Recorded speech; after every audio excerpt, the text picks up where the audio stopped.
ഇന്നത്തെ എൻ്റെ റെസിപ്പി ഒരു സ്പോഞ്ച് കേക്കാണ്. ഈ ഒരു സ്പോഞ്ച് കേക്ക് നമുക്ക് വളരെ പെട്ടെന്ന് തയ്യാറാക്കി എടുക്കാൻ പറ്റും. അതേപോലെ തന്നെ നല്ല ടേസ്റ്റിയുമാണ്, നല്ല സോഫ്റ്റും ആയിരിക്കും. അപ്പോൾ ഇതിന് നമുക്ക് എന്താ പറയുക, ഓവൻ്റെ ആവശ്യമോ അല്ലെങ്കിൽ ബീറ്ററിൻ്റെ ആവശ്യമോ ഒന്നുമില്ല. നമുക്ക് മിക്സിയിൽ ജസ്റ്റ് ഒന്ന് കറക്കിയെടുക്കുക. അതിനുശേഷം ഇഡ്ഡലി പാത്രത്തിൽ ഒന്ന് സ്റ്റീം ചെയ്തെടുക്കുക. വളരെ പെർഫെക്റ്റ് ആയിട്ടുള്ള സ്പോഞ്ച് കേക്ക് നമുക്ക് തയ്യാറാക്കി എടുക്കാൻ പറ്റും. ഒരിക്കലും ഫെയിലായി പോവില്ല. അപ്പോൾ ഇതെങ്ങനെയാണ് തയ്യാറാക്കുന്നത് നമുക്ക് വീഡിയോ കാണാം. അപ്പോൾ വീഡിയോയിലേക്ക് പോകുന്നതിന് മുന്നേ എൻ്റെ ചാനൽ സബ്സ്ക്രൈബ് ചെയ്യാത്തവരൊന്ന് സബ്സ്ക്രൈബ് ചെയ്തതിന് ശേഷം അടുത്തുള്ള ബെൽ ബട്ടൺ ക്ലിക്ക് ചെയ്ത് ഓൾ എന്നുള്ള ഓപ്ഷൻ കൂടിയും ക്ലിക്ക് ചെയ്യുക. അപ്പോൾ നമ്മുടെ ഫസ്റ്റ് സ്റ്റെപ്പ് എന്ന് പറയുന്നത്, ഈ മിക്സിയുടെ ജാറിലേക്ക് നമുക്കൊരു 4 മുട്ട പൊട്ടിച്ച് വയ്ക്കാം. അപ്പോൾ 4 മുട്ടേൻ്റെ അളവാണ് ഞാനല്ല ഇതിൽ എടുക്കുന്നത് പറയുന്നത്. അപ്പോൾ ഒരു ഇഡ്ഡലി തട്ടിൽ ഈ 4 മുട്ടേൻ്റെ ബാറ്റർ കറക്റ്റാണ്. അപ്പോൾ ആ മുട്ടേൻ്റെ അളവ് കുറക്കേണ്ട ആവശ്യമൊന്നുമില്ല. അപ്പോൾ ഞാനിവിടെ 4 മുട്ട ഇതിലേക്ക് പൊട്ടിച്ച് ഒഴിച്ചിട്ടുണ്ട്. ഇനി 4 മുട്ടക്ക് 1 കപ്പ് ഷുഗറാണ് ഞാൻ എടുക്കുന്നത്. ഈ ഒരു കപ്പിലുള്ള ഷുഗറാണ് എടുക്കുന്നത്. പൗഡേർഡ് ഷുഗർ ഒന്നല്ല, ഏതായാലും മിക്സിയുടെ ജാറിലിട്ട് നമ്മൾ അടിച്ചെടുക്കുകയാണല്ലോ. അപ്പോൾ ഇനി നമുക്ക് ഇതൊരു 3 മിനിറ്റ് അല്ലെങ്കിൽ 2 ടു 3 മിനിറ്റിൻ്റെ ഇടയിൽ നമുക്കിതൊന്ന് അടിച്ചെടുത്ത് കൊണ്ടുവരണം. ഇതിപ്പം ഞാൻ ഏകദേശം 2 മിനിറ്റ് തന്നെ അടിച്ചെടുത്ത് കൊണ്ടുവന്നതാണ്. ഇതിലേക്ക് ഞാൻ 1 കപ്പ് സൺഫ്ലവർ ഓയിൽ ഒഴിച്ചു കൊടുത്തിട്ടുണ്ട്. നമ്മൾ ഷുഗർ എടുത്ത സെയിം കപ്പ് തന്നെയാണ് ഞാൻ സൺഫ്ലവർ ഓയിലും എടുത്തത്. അപ്പോൾ അതിലേക്ക് നമുക്ക് ഒരു 2-2.5 ടീസ്പൂണോളം വാനില എസൻസ് ആഡ് ചെയ്ത് കൊടുക്കുക. ആ മുട്ടേൻ്റെ ആ ഒരു സ്മെല്ലും ചൊയ്യൊക്കെ മാറാൻ വേണ്ടിയിട്ടാണ്. നിങ്ങൾക്ക് വേണമെങ്കിൽ ഏലക്കേൻ്റെ പൊടിയും ഇതിലേക്ക് ഇപ്പോൾ ആഡ് ചെയ്ത് കൊടുക്കുക. അത് നിങ്ങളെ ഇഷ്ടമാണ്. ഇനി ഇതും നേരത്തെ പോലെ തന്നെ ഒരു 2 മിനിറ്റോളം നമ്മൾ അടിച്ചെടുത്തിട്ട് കൊണ്ടുവരിക. അപ്പോൾ ഇതാ നമ്മുടെ ബാറ്റർ ഇവിടെ ഏകദേശം ഒരു 2 മിനിറ്റോളം തന്നെ ഞാൻ അടിച്ചെടുത്ത് കൊണ്ടുവന്നിട്ടുണ്ട്. അപ്പോൾ നമ്മുടെ ബാറ്റർ ഇവിടെ റെഡിയായി. ഇനി നമുക്ക് ഇതിലേക്കുള്ള പൊടികൾ ആഡ് ചെയ്ത് കൊടുക്കണം. അപ്പോൾ ഇത് ഒരു ബൗളിലേക്ക് ആഡ് ചെയ്ത് കൊടുത്തതിന് ശേഷം നമുക്ക് 2 കപ്പ് മൈദ ഇതിലേക്ക് ആഡ് ചെയ്ത് കൊടുക്കണം. ആദ്യം 1 കപ്പ് നമുക്ക് ഈ ഒരു അരിപ്പയിൽ കൂടി അരിച്ചെടുക്കാം. ഈ ഒരു കപ്പ് തന്നെയാണ് കേട്ടോ ഞാൻ എല്ലാം എടുത്തത്. അതായത് സൺഫ്ലവർ ഓയിലും ഷുഗറും എല്ലാം എടുത്തത് ആ സെയിം കപ്പിലാണ്. അപ്പോൾ 1 കപ്പ് ഞാനിവിടെ അരിച്ചെടുത്തിട്ടുണ്ട്. ഇനി നമുക്കിത് കട്ട് ആൻഡ് ഫോൾഡിൽ മെത്തേഡ് കൂടി ഇതൊന്ന് മിക്സ് ചെയ്തെടുക്കുക. നല്ലോണം കട്ടയൊന്നും കെട്ടാണ്ട് നല്ല രീതിയിൽ തന്നെ ഇത് നമുക്ക് മിക്സ് ചെയ്തെടുക്കുക. അപ്പോൾ ഇതാ ഫസ്റ്റ് 1 കപ്പ് ഞാൻ മൈദ മിക്സ് ചെയ്തെടുത്തിട്ടുണ്ട്. ഇനി നമുക്ക് 2ാമത്തെ കപ്പ് മൈദയും കൂടി ഇതിലേക്ക് ആഡ് ചെയ്ത് മിക്സ് ചെയ്തെടുക്കണം. അപ്പം ഞാനിത് ഈ അരിപ്പയിലേക്ക് നമ്മുടെ 2ാമത്തെ കപ്പ് കൂടി മൈദ ആഡ് ചെയ്ത് കൊടുത്തിട്ടുണ്ട്.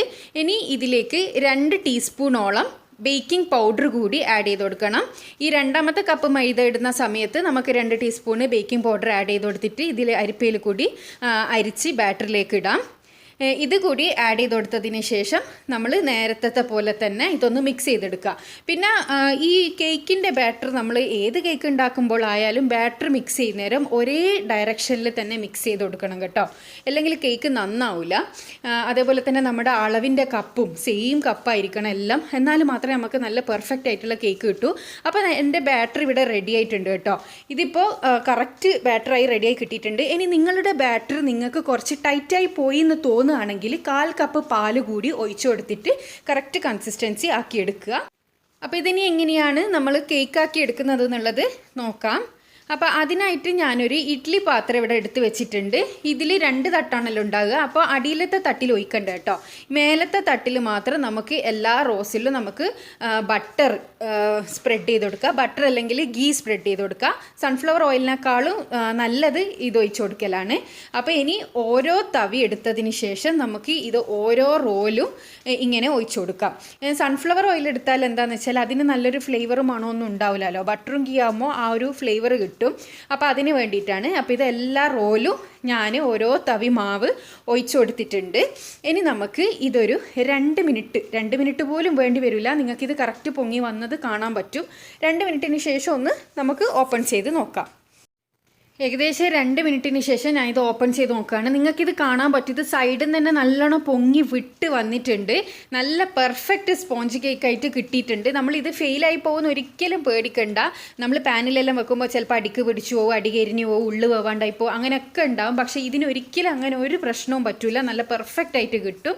ഇത് കണ്ടോ, പെട്ടെന്ന് തന്നെ അതിൻ്റെ മേലെ നിന്ന് ഇളകി വന്ന് നമുക്ക് കിട്ടിയിട്ടുണ്ട്. അതേപോലെ നല്ല സോഫ്റ്റും ആയിരിക്കും. ഇതിൻ്റെ അടിയൊക്കെ നല്ല എല്ലായിടത്തും ഒരു ഈവൻ കളർ പോലെയാണ് ഇതിപ്പോൾ കിട്ടിയിട്ടുള്ളത്. ഇനി നമുക്കിതെല്ലാം കൂടി ഒരു പ്ലേറ്റിലേക്ക് സെർവ് ചെയ്യാം. അപ്പോൾ ഇത് ഞാനിതെല്ലാം പ്ലേറ്റിലേക്ക് സെർവ് ചെയ്തെടുത്തിട്ടുണ്ട്. ഇത് കണ്ടോ, ഇതിൻ്റെ ഉള്ളിൽ എത്ര സോഫ്റ്റ് ആയിട്ടാണ് നമുക്ക് കിട്ടിയത് നോക്ക്. ഉള്ളൊക്കെ നല്ല അടിപൊളിയായിട്ട് വെന്തിട്ടുണ്ട്. അതേപോലെ തന്നെ നല്ല പഞ്ഞി പോലെ കിട്ടിയിട്ടുണ്ട്. ഇതേപോലെ നല്ല അടിപൊളിയായി കിട്ടും. അപ്പോൾ എല്ലാവരും ഇതൊന്ന് ട്രൈ ചെയ്ത് നോക്കണം. നിങ്ങൾക്ക് കുട്ടികൾക്കൊക്കെ പെട്ടെന്ന് ഉണ്ടാക്കിയെടുക്കാൻ പറ്റുന്ന ഒരു നല്ലൊരു റെസിപ്പിയാണിത്. ഒരു 10 മിനിറ്റിൻ്റെ ഉള്ളിൽ തന്നെ നമുക്കൊരു അടിപൊളി സ്പോഞ്ച് കേക്ക് തയ്യാറാക്കാം. നമ്മൾ പാനിൽ വെക്കുന്നേരം 45-50 മിനിറ്റോളം എന്തായാലും നമുക്ക് വേണ്ടി വരും. എന്തായാലും അതിൻ്റെ പകുതി സമയം പോലും വേണ്ട ഇത് തയ്യാറാക്കിയെടുക്കാൻ വേണ്ടിയിട്ട്. അധിക കുട്ടികൾക്കും ഇങ്ങനെയുള്ള സ്പോഞ്ച് കേക്ക്സ് എല്ലാം ഭയങ്കര ഇഷ്ടമായിരിക്കും. ഇത് വാനില എസൻസ് ഇട്ടിട്ടും നമുക്ക് ചോക്ലേറ്റിൻ്റെ ഫ്ലേവറിലും ഒക്കെ ഇത് ഉണ്ടാക്കിയെടുക്കാൻ പറ്റും, ഇതേ മെത്തേഡിൽ തന്നെ ഫോളോ ചെയ്തിട്ട്. അപ്പോൾ എല്ലാവരും ഇത് ട്രൈ ചെയ്ത് നോക്കുക. അപ്പോൾ നല്ലൊരു റെസിപ്പി ആയിട്ട് വീണ്ടും കാണുന്നത് വരെ താങ്ക് യു.